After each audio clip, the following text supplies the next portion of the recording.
It's a pleasure to be here. Um, no, I don't need that. Okay. um, in regards to my life, um, it's been a whirlwind and it's still going on.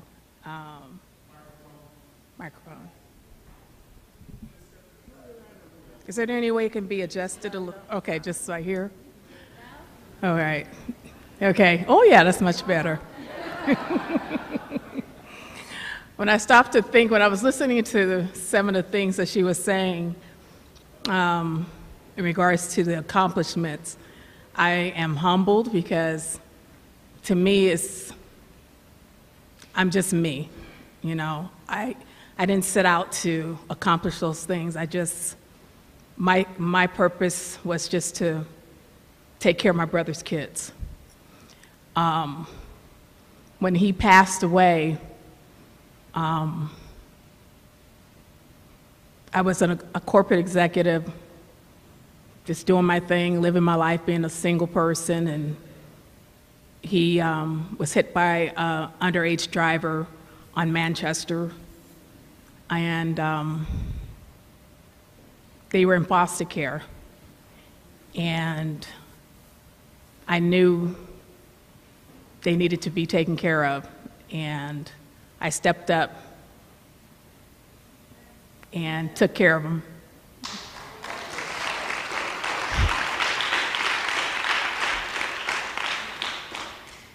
And I was blessed of it because of that. And strangely enough, this thing about how we think with our minds, it is so important. I've been like that since I was a little girl. I've always been one of those thinkers that, let me see if I put something out there in the universe, how will it come back to me? And it's always been an amazing journey. I'm still on that journey. I'm about to cry, so please stop. Give me a moment.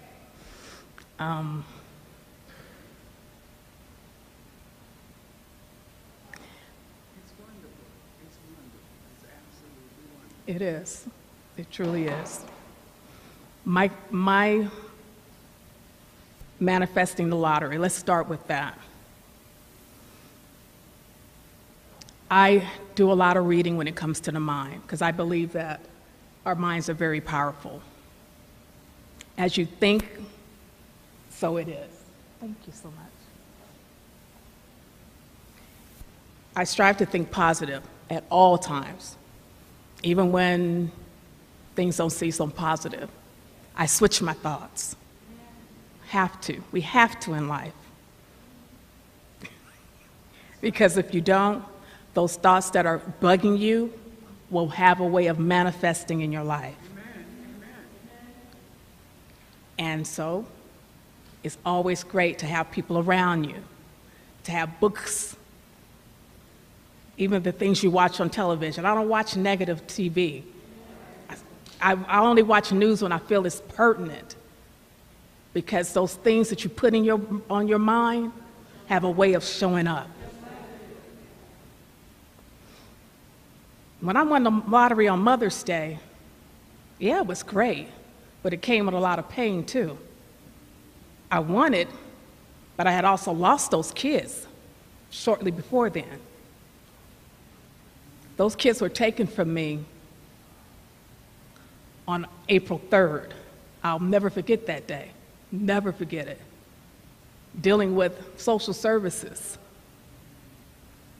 I was dealing with the system with a woman who told me that I was not a great mom because these kids weren't going to school the way they were supposed to. They were afraid. They were afraid because of being in the system, going through what they were going through. But she said, your kids are too happy. They don't need to be on medication. They don't need this. They don't need that. Okay. So I got my kids taken from me on April 3rd. She said, they don't need medication. All right. I said my prayers. I chose not to curse the woman. Actually, I did curse. Let me be real. I was upset. And then I remembered that I wasn't going to be blessed. So I chose to forgive. I also chose to forgive my sister, who I thought was odd that she chose to show up on that same day from Vegas and laughed at me as she saw me in my pain, and I forgave her too. And on Mother's Day, yeah, I won it. And I didn't, God just provided it for me. It wasn't because I wanted to win the money so I could be wealthy. I wanted the money so I can get a good attorney to fight the system. That's what it was for.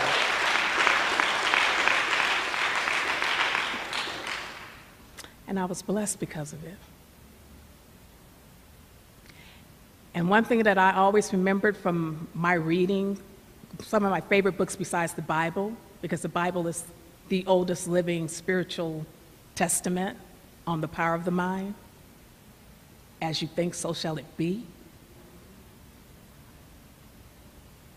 And also, Power of the Subconscious Mind is one of my favorite books. What I remembered was, I have to be positive, have to stay in that mindset. So,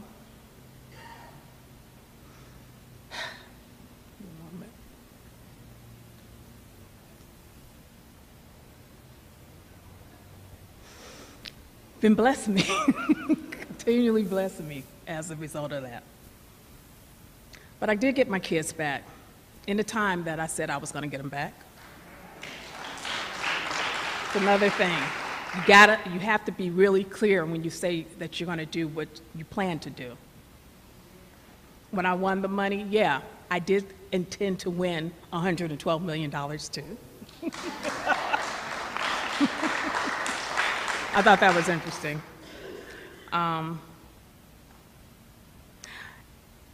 Everything, what I've realized too in life is it comes to you when you say and when you need it.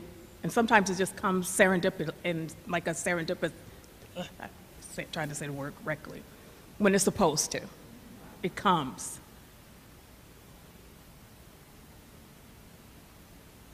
God always knows when we need things. And we just have to trust. We just have to let go. You know the saying, let go, let God? It's almost like you're floating on water. You just have to have that trust. And that's something that is so hard for us as humans, to just trust. Trusting in something that we cannot see. Just like we're breathing air, we can't see the air, but we're breathing it.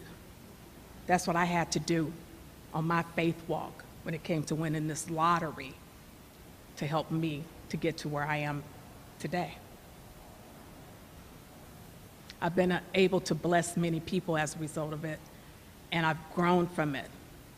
I've grown to learn that regardless of what I'm going through, He's always going to be there. And I'm not perfect. There are times when I still get down. And then something whispers in my ear, that's not how you're supposed to think.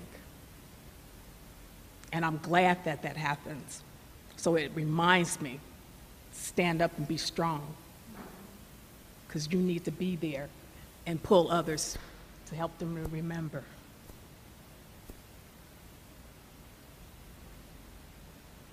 So, my lesson in terms of manifesting, I visualize. I see it. I first see what it is that I want. I see it first. Because as you see it, so shall it be.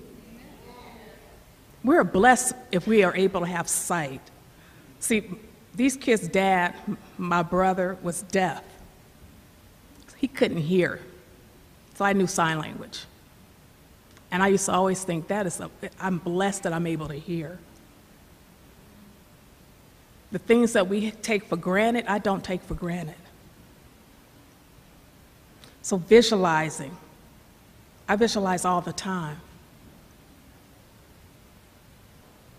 And as you visualize, I visualized all the time that I was going to be holding a check for $112 million written across it. I even visualized myself wearing my little favorite green top, which I don't know where in the heck it is now. It served its purpose. I wore it out, that's what happened. And I remember thinking, I'm going to wear that top, I'm going to hold that check, and I'm going to be so happy. Because that what you put your strongest feeling into has to manifest. It has to. Good or bad. So why not manifest your best? And that's what I strive to do all the time. And oddly enough, it's written in the Bible. These are things that I started realizing as I'm 50, I'll be 52 in a few months, that, wow, this is stuff my mom had been teaching me for years. All I had to do was look and see it. It would have changed things in my life. But I know it now. Whatever it is you want, the sooner that you understand that, I may not have much right now, that don't mean anything because I'm wealthy. The moment you start saying to yourself, I am wealthy, wealth comes to you. Wealth is an energy. Just like poverty is an energy. When you say you're poor, it will circulate in your life. When you say you're wealthy, that's what I did. I just started saying I'm wealthy. I started singing it. I'm wealthy. I say I'm happy. In fact, for real, the happy song, yes, that's my song. Yes. Yes.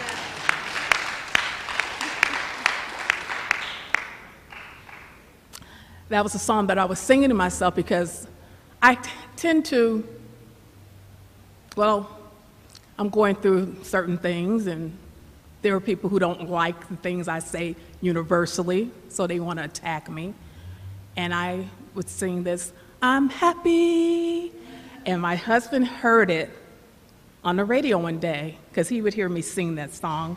And he's like, "Hun, your song is on the radio." I was like, oh, wow, okay. So be careful, because depending on how powerful your spirit is, you can go out, the world can hear it and come back. But be positive, is my point. Strive to be positive, because what you put out will come back. Always. Even when you put out negative, it'll come back. So I always strive to be in the positive. And by the way, the social worker who said all these negative things apologized, because she realized she was wrong. Because I forgave her. The Bible says to forgive your enemies, to love them. You don't have to like them, but you do have to forgive if you expect to receive your blessings. It's the truth. Yep. And yes, it took a lot for me to do that too. So visualize, always speak things into the positive with positive energy, and you have to feel it strongly. And be your best, what do I call it? Cheerleader. Like, just cheer yourself on. See yourself as like the best on this planet. And don't hang around and have people around you that want to pull you down. Okay? Because they will do that. They will be there. And you just have to look at them and say, okay, they're not at the same level that I'm on, and God bless you. In fact, say prayers for them. Yes, yes, yes. And keep moving on. Sometimes you might have to let them go and release them. Release them, let them go, and keep moving. Have a smile on your face. sing that McDonald's song, put a smile on and keep it moving, because that's what I do. I don't allow the negative around me. And I'm constantly being blessed. I wake up every day and I say, today is a good day. And it is. I say today is a great day, and I have great days.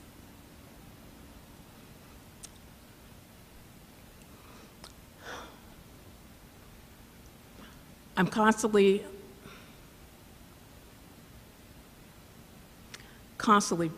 saying that I'm blessed. Because I don't know if you guys believe in heaven. Well, I'm sure you do. I know that there is, God, I call him Jehovah, Jah, his son, Jesus. There's Satan. He's out there to make us think that we are not powerful and we can't have the things that we want. And I'm a testimony that we can. We're not here to just be less than. We're here to be powerful, to be the best. As we live and breathe, every breath I take, I'm saying that I'm powerful. I say that I'm healthy. Because as you say it, so shall it be. That's what I say all the time.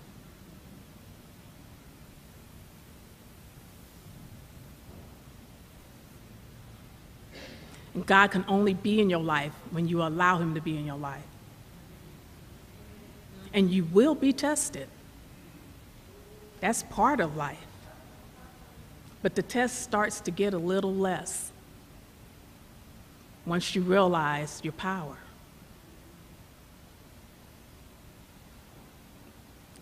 It's great to realize, to understand the power of the mind and how powerful the mind can be when you are in this space of manifesting your will. It's awesome. It's awesome. Let me think.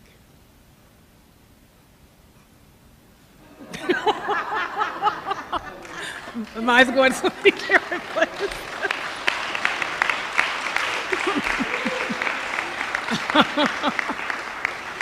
Oh my gosh. When I was living in Hawthorne, this is something I found was interesting. I can remember looking for a house, and my real estate agent was just I told her I wanted a house, foreclosed house in a particular part of Hawthorne that all the houses are going for about $500,000. I said, well, I only want a house for about $150,000. I needed this particular square foot. And she's like, oh, I'm not going to be able to find it. I said, yes, you will. She said, well, I'll see. I said, you'll find it. You'll find it in a few weeks. I'm kind of intuitive, too. And so, I didn't tell her that. And so, within a few weeks, she found the house. And she was scared to call me, but she called me and told me she found the house. And oddly enough, in that house, oh, thank you. The house had a book in there, because the man the man had passed away. He was an older gentleman that lived there. So there were some things left over in that house. And one of the books that I found in the garage had something to do with the dynamic power of your mind, of your subconscious mind or something like that.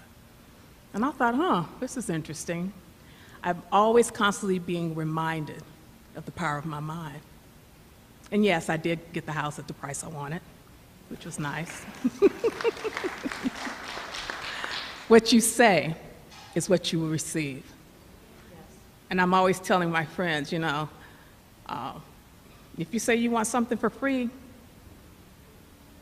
be that. Don't put it out there that, I'm going to, do this at this particular time when you really want it now. If you want something right now, say you want it now. Don't put it off into the future, because the mind hears you. And the subconscious mind doesn't take jokes. Don't joke with yourself.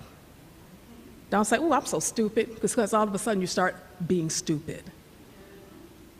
I say to myself, I'm the most brilliant person on the planet. Because what you say up here is what your mind believes. Yes. So we have to be careful of what we say. If you're in the entertainment business and you want to be, you have to be that person who say, I'm the next star, whatever. Because if you don't, and you listen to other people telling you that you're not someone important, and I think everyone is important. We all have a role. You just have to choose what you want to be. And you have to choose, though. You have to make the choice. No one else can make the choice for you. Because the mind will open those doors for you. And so will spirit. Our minds are so powerful. That's how God created us. You say, I'm just saying, you know, what do you think if you don't have to do that? Quit playing with me, you know. My dad loves playing. And he's like, oh, okay. He said, what if you have all the money you need? I'm like, I'm just waiting for him to tell me, okay? And he did finally. And I felt the relief. But yeah, you know, it was just such a great feeling. But this is something that I already kind of knew, but just going through it, the hows of it. And that's another thing, too. When you want to manifest something, don't ask how. Just put it out there. Don't ask how it's going to happen. Like for me, I had several ways of bringing wealth in. That just happened to be one of them. But I had other ways of bringing money into my life. Did I answer your question? Okay. Yes. Hi. So I have a question. With all of this newfound freedom and wealth, is it easy deciding what to do with it? At first it wasn't. I was like a kid in a candy store after I got them. When you do manifest the wealth that you want, what I say to people, especially when I do interviews, is be prepared. In fact, what I started doing before the money came was talking to financial advisors. Get in good with wealth, which means study wealth. Study wealthy people. And because wealth will stay around you when you say you're wealthy. Talk to lawyers, talk to other people if you have people around you who are wealthy, but make friends with wealth. It's important. And be comfortable with it. If you're uncomfortable with wealth, it won't stay. It'll leave you. It's an energy. It is definitely an energy. Hi. Hi. My question is, before you got the children, before your brother was killed, was there a consciousness within you that was already in action in the consciousness of which you're living now? In other words, had you paved the way before any of this ever really happened? Because I think there are many times seeds have been planted for our future long before it comes into manifestation. So do you remember your consciousness when you were a child, when you were coming up, how you felt about children, period, you know, what you would ever do if something should happen to anybody in your family? And I know it's a big question, but I think I'm trying to find out, what consciousness were you living in at that particular time when you got the children? Do you remember? Do you? What age were you? What age? Age. I was in my, let's see, they were 3 and 4. I received those 2 first, and then a year and a half later, I got the other 3. So, you're 18, 19 now. Okay. So Old. About 35, about 35 or 40. Old enough. Well, old enough. Okay. Yeah, I love kids. I do. Okay. Yeah, I had an idea I was going to get them. And I know I've been on this planet many lifetimes. Okay. And I know who I am, and I have an idea of who I've been in many lifetimes. But I've also been their mom in many lifetimes. Did you see that the social worker was the finances was the problem? The social worker felt like you weren't doing a good job. Was it finances that the social worker felt like you weren't doing a good job? No, she didn't like the fact that I knew how to, okay. She looked at how much money I was receiving. Right. And she thought, well, you're getting too much money. You're getting more money than I am. And I'm like, that's not my problem. That's your problem. Right. And I'm like, these kids have, they have an issue. And I'm just receiving what I'm supposed to get for them. Okay. She didn't like that. Okay.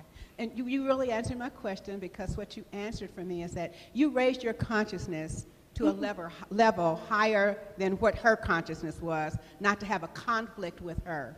Yeah. And to keep yourself on purpose. Yeah. Okay, thank you.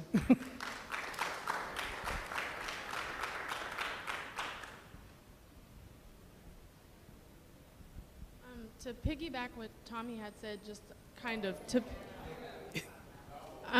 piggyback what Tommy was saying, in a sense, how did you help the kids cope with the loss of a father?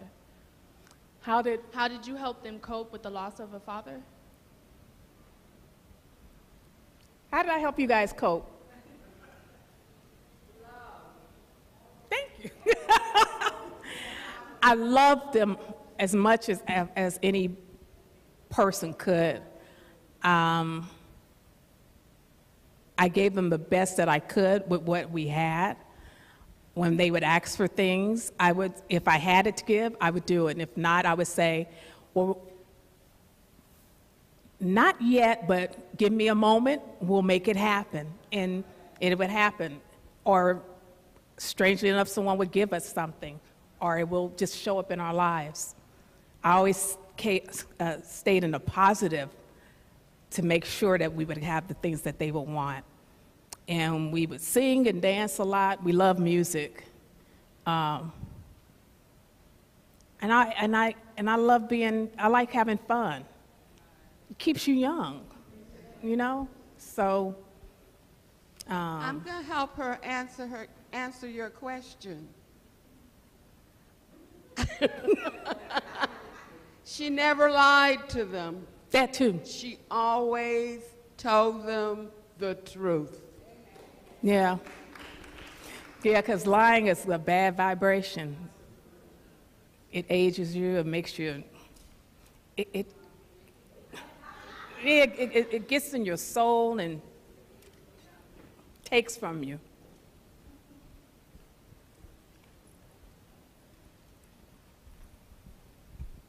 I'm very clear on what you said about the 112. I'm very clear that you manifested that 112 by the visualization. My question is, how did you duplicate it? I understand you won the lottery twice. Is that correct? I didn't. Did you win twice? Did I win twice? Mm-hmm. No, but I'm about to win again. Okay. Thank you for reminding me.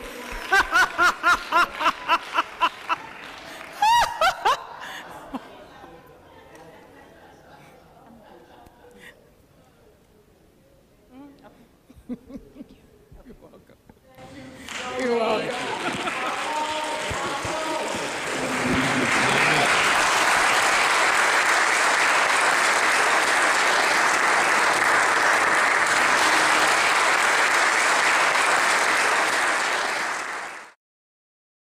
Cynthia, you're smiling broadly, and why shouldn't you be? You are one of the richest women in America, and also the reason you might be smiling is that unlike so many lottery winners, you've managed to hang on to your cash. How have you achieved this double miracle? Prayer. Simple as that, the power of prayer. Yes. Obviously, it's always good to have a good financial advisor, too. Yeah, well, we're going to come to more on how you managed to do this. Let's go back to when you won, because it was 2007. You'd had a pretty tough few years before. You became a foster mother to 5 nieces and nephews when your brother was tragically killed by a drunk driver, and you were really struggling. And then everything changed. You won $112 million in a California Mega Million lottery. That moment you knew you'd won, where were you and how did you hear?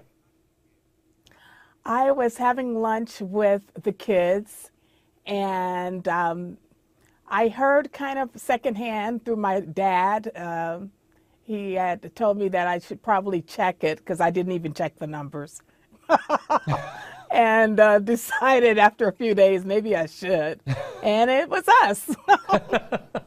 I love how happy you are. So many lottery winners end up miserable. You seem like one of the happiest people I've ever interviewed. I choose to be happy. It's definitely a choice. Now, for all those lottery contestants out there, obviously this huge amount of money tonight, somebody may walk away with $500 million nearly. What is the best advice you would give them? Obviously, you've done incredibly well to not squander the money, and you've done so much work for charity. You're one of the biggest philanthropists in America now. What is the advice you would give for people to win the lottery and stay happy? I would tell them to live their life. Definitely, it would put them in a position to be charitable. That is a great thing to do because it also brings that same energy back to you. I'm a believer, as you give, so shall you receive. So giving definitely helps. But also get a really good tax attorney and financial advisor. Someone that is reputable, that can help guide you along the way. Because it's going to change your tax bracket. It's going to change your life. And so you need to be prepared for those things too. Well, listen, it's so good to speak to you and so nice to see somebody who's so happy, because you keep hearing these terrible stories about lottery winners whose lives end up miserable. Yours clearly has had the complete opposite effect. And Cynthia, congratulations belatedly for the win and for managing to do so well with it. It's a great inspiration to anyone tonight who may suddenly become a billionaire. That's my goal. Oh, one last question. Have you bought a ticket for tonight? Not yet. Not yet. I think I'm going to let one of my kids go buy it for it. Love the fact you're still playing the lottery. That's my Cynthia. Oh, Cynthia Stafford, alrighty. always really good to talk to you. Thank you. Thank you for watching this video, my friends. I hope you really enjoyed it. Make sure you leave a comment below and please subscribe to this channel. I want to give you so much more. Thank you, and I'll see you next time.